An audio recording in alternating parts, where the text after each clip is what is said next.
Okey, mana yang datang dapat slot pemasangan malam dengan saya? Okey, saya akan terus levelkan dia. Saya teruskan adjust yang terbaik untuk mata customer dan mata pengguna jalan raya yang lain lah. Okey, Assalamualaikum dan salam sejahtera. Okey, dekat depan saya ni ada Kymco DTX 250. Okey, so motor ni pun first time saya tengok. Okey, saya jumpa, saya nampak ni. Okey, bentuk dia ala-ala W Moto RT2 lah. Bentuk dia ala-ala dia. Sebab dia ada benda ni.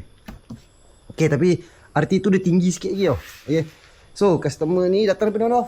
Saya datang daripada KL. KL lah, daripada KL untuk buat pemasangan spotlight VCI F150. Okey, macam saya beritahu, saya pun VCI lantik jual dan buat pemasangan. Okey, jadi kalau customer nak beli barang sendiri pun tak ada masalah.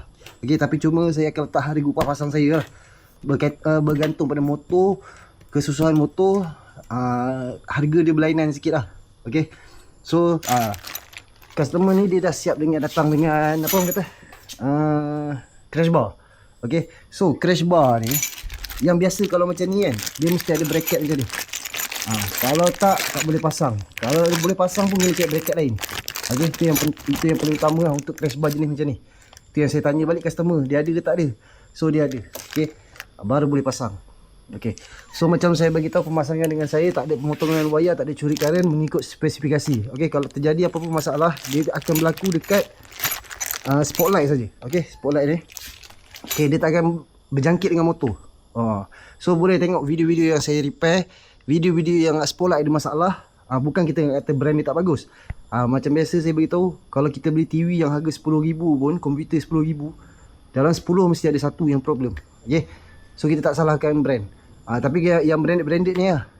So itu saja. So ni kita tengok selepas siap pemasangan F150 dekat DTX 250 Kymco ni. Okey. Okey, so alhamdulillah kita dah pun siap pasang spotlight dekat DTX 250 ni. Okey, so macam yang anda lihat, kita pasang dekat crash bar. Okey, apa yang bagusnya dekat spotlight dekat DTX ni, dia punya crash bar paras ni. Okey. So dia punya kedudukan spotlight paras headlamp. Okay. So untuk yang faham, yang mana tahu, yang mana pasang dengan saya akan terangkan lah. Okay, bagusnya spotlight level headlamp ni. Itu yang bagus dia. Senang kita nak dapat acuan dia. Senang kita nak dapat leveling dia. Itu yang best. Okay, so macam ni lah kedudukan untuk spotlight F150 dekat DTX 250 ni. Okay, so kita akan on kan. Okay, so kita on kan, dia berada dekat sini, switch dia saya letakkan.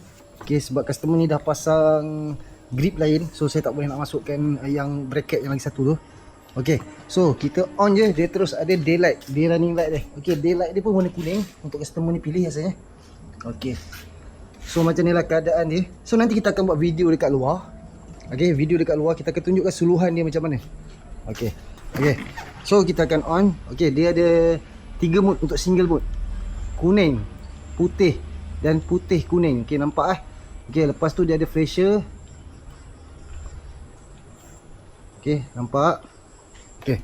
So kita akan tengok dekat luar fungsi dia dan dia punya cara suluhan dekat DTX 250 ni. Sebab saya kata dia bagus sebab dia duduk dekat selevel dengan headlamp. Okey, spotlight dia. Okey, jom. Okey, sekarang kita berada dekat luar. Jadi saya akan tunjukkan suluhan untuk F150 dekat DTX 250 ni. Kymco ni. Okey, macam biasa dekat sini switch dia. Okey, tak nampak Jadi okey, so kita on dulu. Okey, bila kita on nampak kuning ni adalah daylight dia. Okey. So switch dia berada di sini. Okey, tengok spotlight ni betul-betul. Tengok ketek depan tu. Okey, nampak? Dia tak ada sampai ke atas untuk warna kuning. So warna kuning ni adalah untuk kabus dan hujan. Itu yang paling penting anda tahu. Okey, spotlight yang mahal ni dia tak akan silaukan mata orang. Okey, tengok daripada segi leveling. Orang yang pasang tu leveling macam mana. Okey, saya ada cara saya lah. Okey, walaupun anda boleh tengok video ni, anda takkan dapat apa yang saya suluh. Sebab anda kena faham spotlight tu jenis macam mana. Okey, dan ini warna kuning dan ini warna putih. Nampak dia suluh ke mana? Daripada bawah tu sikit kereta tu, bonet tu, dia ke atas. Okey. So dia ada putih dan kuning. Okey, ni adalah atas bawah lah. Okey, putih dan kuning. Kuning ni bawah. Okey, ni kuning saja. Okey, dan ini adalah untuk flasher Okey. Ya. Okey. So itu saja. Okey, kita patah balik ke dalam. Okey, so alhamdulillah. Okey, macam yang anda lihat, kita dah test dekat luar. Okey. So, okey, mana yang datang dapat slot pemasangan malam dengan saya? Okey, saya akan terus levelkan dia. Saya teruskan adjust yang terbaik untuk mata customer dan mata pengguna jalan raya yang lain lah. Okey, kita bukan main pasang je. Okey, macam saya bagi tahu, macam saya cakap sebelum ni, ada orang dia boleh ambil kerja macam saya, dia boleh bagi harga murah, tu terpulang dekat dia. Okey, saya ada kerja spesifikasi kerja saya.